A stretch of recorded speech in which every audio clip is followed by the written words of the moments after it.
तो मुझे लगता है कि भारत सरकार को मिलिट्री इंटरफेंस तो करना ही चाहिए। अपने लोगों को आप सुरक्षित निकालिए। आप वहाँ जो भी लोग हमारे स्टूडेंट लोग हैं, बिजनेसमैन लोग हैं, जो भी फैमिली वहाँ पे रह रहे हैं, वहाँ पर उनको सुरक्षित निकालिए। मंदिर को भी तोड़े जा रहे हैं, इस्कॉन टेम्पल को तोड़े गए हैं।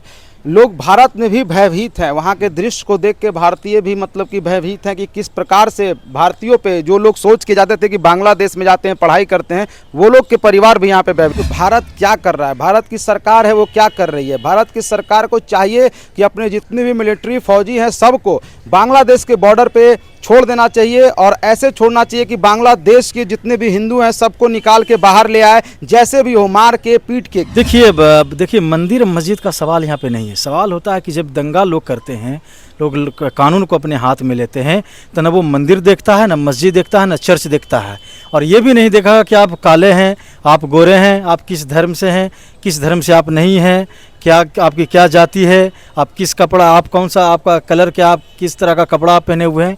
नमस्कार, देखिए बांग्लादेश में हो रहे हिंसा पर हमसे बात करने के लिए अभी हमारे साथ हाई कोर्ट के वकील एडवोकेट बबलू सर हैं। आइए इनसे जानते हैं कि बांग्लादेश में हो रहे इस हिंसा पे इनकी क्या राय है और ये क्या सोचते हैं। सर स्वागत है आपका। आपका भी बहुत बहुत शुक्रिया।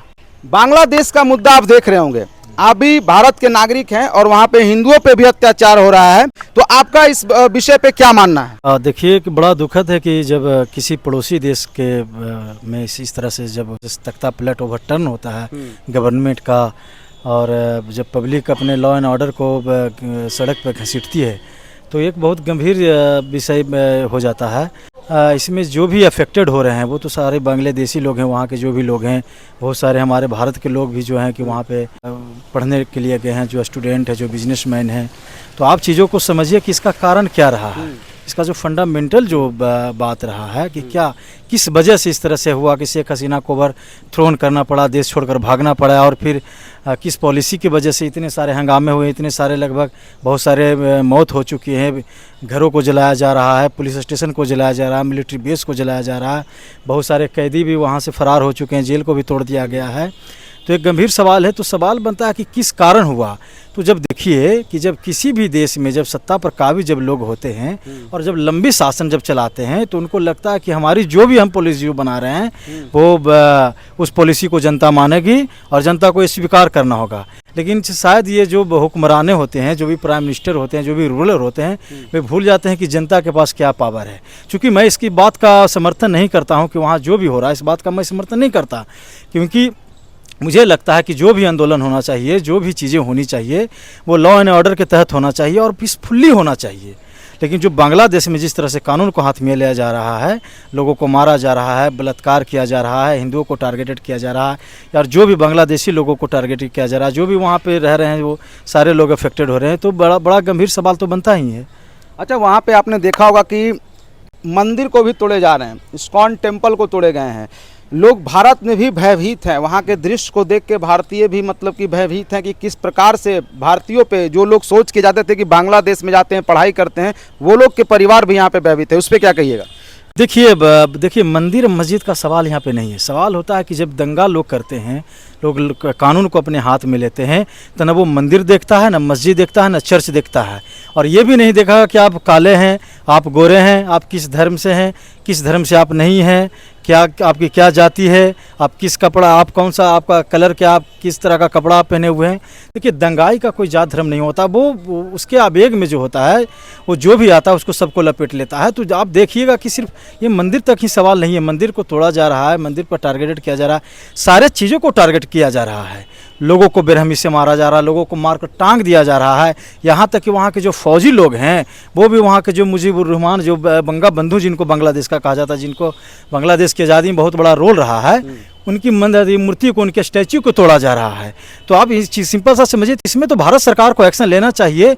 और भारत सरकार मुझे लगता है कि अभी तक क्या कर रही है, क्या एक्शन अभी इनका क्या प्लान है। तो मुझे लगता है कि वहाँ के गवर्नर से, वहाँ के जो भी इंटरिम गवर्नर जो अभी इस्टेब्लिश वहाँ पे हुई है, या वहाँ पे जो भी मिलिट्री है, उनको सचेत करना चाहिए था कि हमारे जो लोग हैं उनको सुरक्षित स्थान पहुँचाया जाए और ये सुनिश्चित किया जाए कि हमारे लोगों पर जो टारगेट किया जा रहा है, हमारे धर्म के लोगों पर या हमारे जो भी लोग वहाँ पे हैं, हिंदू मंदिरों पर जो टारगेट किया जा रहा है उसको बंद किया जाना चाहिए। तो ये तो सरकार पर डिपेंड करना करता है कि हमारी भारत सरकार क्या उस पर करेगी, क्या एक्शन उसका, क्या एक्शन प्लान उसका है।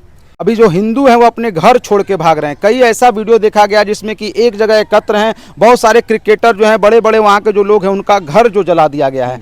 तो इससे क्या मिलेगा? इस प्रकार से करने से कुछ हल होने वाला है या नहीं? कि यहाँ पे हिंदू वाली बात नहीं है।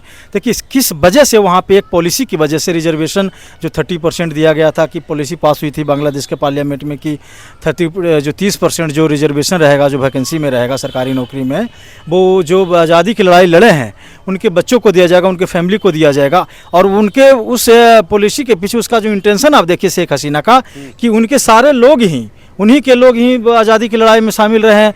तो अपने फ़ायदे के लिए देखिए कहीं ना कहीं इस पॉलिसी को लाने का मकसद था। उसी के वजह से इस तरह का दंगा हुआ। फिर सुप्रीम कोर्ट के हस्तक्षेप के बाद भी सारे दंगे फसाद होते रहे हैं। तो मुझे लगता है कि ये भारत सरकार मीटिंग करने से नहीं ना होगा।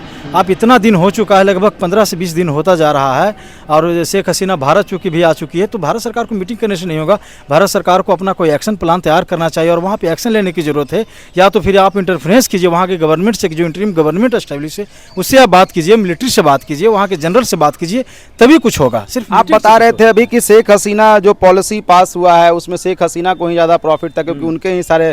तो इसका कहने का मतलब है कि आप शेख हसीना को भी इस पूरे दंगे फसाद का जिम्मेवार मानते हैं? बिल्कुल जिम्मेदार है उनको। कम से कम जिस तरह से प्रोटेस्ट शुरुआती दौर में प्रोटेस्ट तो बहुत नॉन वायलेंस तरीके से हो रहे थे, सुप्रीम कोर्ट का हस्तक्षेप भी था, उनको इसको वापस लेने की ज़रूरत है। कि आप देखिए कि उनकी बहन का जो हस्बैंड है वो वहाँ का लेफ्टिनेंट जनरल है, और उन्हीं की वजह से शेख हसीना भारत वापस आई। 45 मिनट का डेडलाइन दिया गया था, टाइम दिया गया था कि आप भाग के वहाँ पे चले जाइए। तो उन्हीं के जो फैमिली लोग हैं, मेंबर लोग हैं, सारे वही लोग हैं। तो फ़ायदा तो सिर्फ उन्हीं का होगा। इतनी बेरोजगारी है बांग्लादेश में, भी पिछड़ा हुआ देश है, गरीब देश में गिनती आता है, और आप सारे कोटा अपने पास रख लीजिएगा तो वहाँ पे नौजवान, पढ़े लिखे नौजवान क्या करेंगे? तो इस वजह से इस तरह से आगजनी हुई, इतना हिंसा हुआ, तख्ता पलट हुआ, बहुत सारे लोग मारे गए हैं।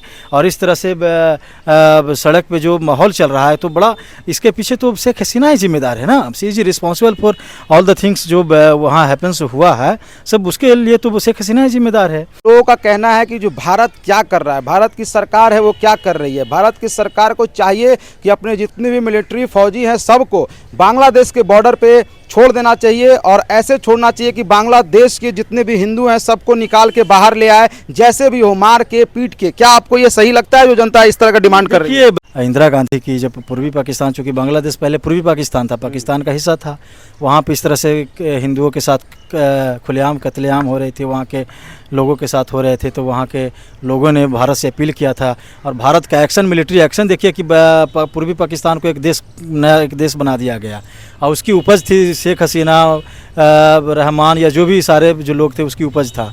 तो मुझे लगता है कि भारत सरकार को मिलिट्री इंटरफेरेंस तो करना ही चाहिए। अपने लोगों को आप सुरक्षित निकालिए। आप वहाँ जो भी लोग, हमारे स्टूडेंट लोग हैं, बिजनेसमैन लोग हैं, जो भी फैमिली वहाँ पे रह रहे हैं, वहाँ पर उनको सुरक्षित निकालिए। और मुझे तो लगता है कि भारत अगर बड़ा दिल करके, इंटरनेशनल जो भी मुद्दा होता है ये सब चलते रहता है, लेकिन अगर भारत बड़ा दिल करे, बड़ा अपना रुख इनको तैयार करे, तो बांग्लादेश सरकार में भी अपना इंटरफेरेंस ये कर सकती है, और वहाँ पे भी शांति व्यवस्था स्थापित करने के लिए भारत को मुझे लगता है कि कुछ करना चाहिए। और भारत, हमारे देश के पास इतनी कैपेबिलिटी है कि वो चाहे तो वो कर सकता है। मेरा कहना है कि दंगा में मंदिर, मस्जिद और इंसान कोई नहीं देखा जाता है, जो चपेट में आता है उसको ध्वस्त कर दिया जाता है।